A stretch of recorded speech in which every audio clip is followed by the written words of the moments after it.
key signs to look out for. As an executive mom juggling the demands of a high stress job and managing your younger kids or family life, experiencing dizziness can sometimes be very alarming, very overwhelming. You may attribute these symptoms of dizziness with exhaustion or stress, but they can sometimes be more to it, right? So, cervicogenic dizziness originates in your cervical spine, as the name suggests, or your neck area. It can impact your daily life and it can leave you feeling quite disoriented, literally. Um, Sorry, that was just my kids there. Yeah. So, knowing when to take care of these symptoms seriously can make all the difference in your well being. Now, in today's video, let's discuss the main signs that you can look out for if you are worried about your cervicogenic dizziness. Now, sorry, just having some tech issues here. Yeah. So before we get into the topic of this dizziness or cervicogenic dizziness, let's talk about a little bit introduction about myself. So my name is Swati. I'm an executive mom power coach. I help moms of younger kids who work in high stress executive jobs to manage their spinal, that is back and neck and nerve pain, despite low energy levels and brain fog or lack of focus. Now, I do so by giving you simple exercises, some easy lifestyle modifications, some tips and tricks, and strategies that have helped me in my own pain journey and my adrenal fatigue journey. Now, adrenal fatigue is a term you might or might not have heard of, and this can range from low energy levels to brain fog to a lot of other symptoms. But the main ones that I handled or I had to go through were low energy levels and brain fog, and that's mostly what I talk about. Anyway, so I do all of this without taking away a big chunk of your time because, hey, we're moms, we're busy people, right? So let's get into the topic for today, which is when should you be worried about your cervicogenic dizziness and what are the key signs to look out for? Now, cervicogenic dizziness, as I said, it's a condition where dizziness or unsteadiness are linked to neck issues. So I'm not going to go into the details of this condition here so much, but I'm going to talk about the key signs that you should be, that should tell you that there might be a bit more than just the cervicogenic dizziness going on, or that you need further investigation by your healthcare professional or your doctor. So if you want to know more about cervicogenic dizziness and the condition in itself and how to manage it, etc., you can go to my YouTube channel and have a look at the videos there, or you can just go to YouTube, type my name Swati Prakash, followed by dizziness, and those videos will come up for you. All right, so as I was saying, cervicogenic dizziness can be linked to a lot of problems in the neck, such as poor posture, muscular tightness, or maybe something more serious like spinal issues of disc stenosis, arthritis, degeneration, etc. Now, the neck houses your nerves and your joints, of course, that are closely related to the balance centers of your brain. Now, when these are disrupted due to whatever is the cause, as I just mentioned, say, for example, if it's poor posture, dizziness can follow.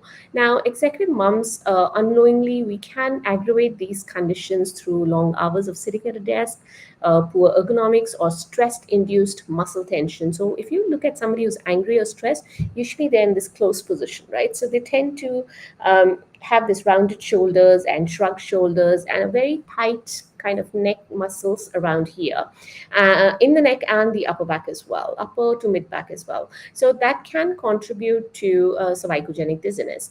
Now, while occasional dizziness may not be a cause of concern, immediate concern rather, but persistent or worsening symptoms should prompt your attention, right? So when should you seek medical advice? If you have very frequent episodes of headache and that frequency is increasing, or the intensity of the dizziness is increasing, then it is going to affect your daily functioning. And maybe this is a good idea to get a professional opinion about it.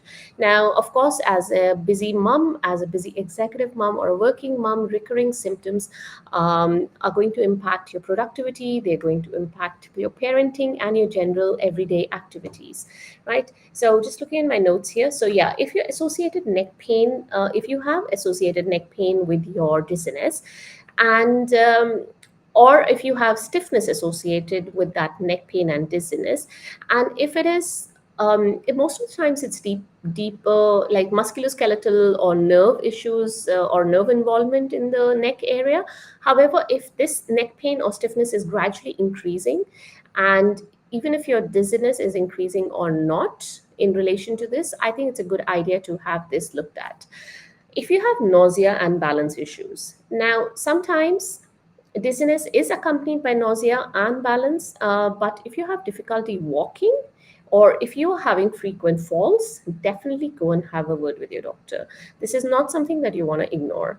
So, it may suggest that your dizziness is not just cervicogenic. It may have some element of, say, inner ears. I mean, dizziness can have a lot of causes. The common ones are inner ear or vestibular problems as well. So maybe you have that plus cervicogenic dizziness, or you might not have cervicogenic dizziness, but you actually have vestibular or inner ear problems. So, another one is if you have a sudden onset of very intense dizziness. Of course, dizziness is always intense, but if you've had an episode in the past, but this time it's really intense, you probably want to have that looked out and rule out other issues. Now, if you want more details, I have written a blog on this topic. In that blog, there is a video that talks about effective strategies to manage your dizziness, cervicogenic dizziness or cervical vertigo, as it is sometimes called. You can have a look at that blog. I will leave a link in the description of this video.